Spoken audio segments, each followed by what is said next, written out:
La piedra del sol suda sangre en el poniente.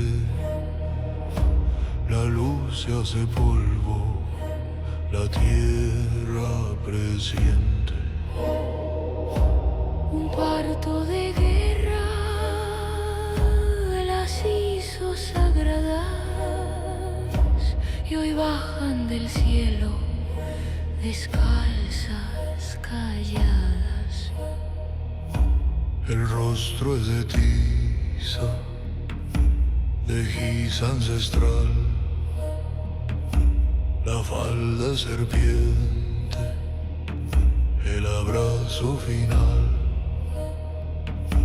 No pises la raya donde el polvo se junta.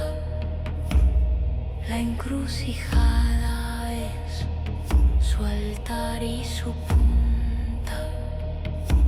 El aire se enfría, se quiebra el silencio. Reclaman el llanto que aún las llama. Xihuateteo, hijas del ocaso, compañeras del sol, portadoras del paso. Su risa en la noche deshace los lazos. Si roban tu aliento, no habrá más abrazos.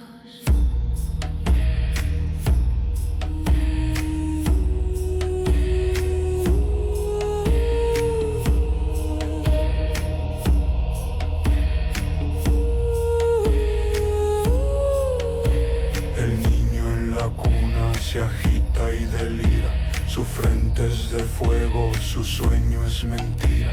La madre no sabe qué sombra lo estremece, es un eco antiguo que en la esquina se mece. Buscan los dedos pequeños la piel inocente para cobrar la batalla, la sangre latente. Por hijos que nunca cunaron, por pechos vacíos que nunca alimentaron. Son Xihuat al mando, suspiro y tormento, sostienen el mundo con su último aliento. El copal las detiene, el amuleto protege, pero su hambre de vida la noche no teje.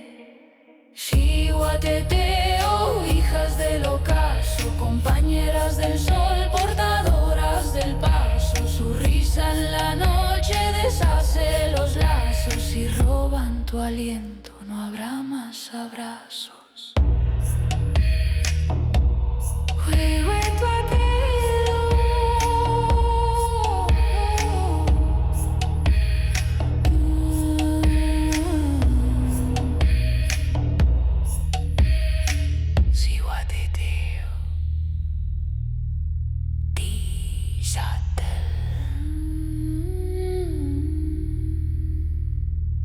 En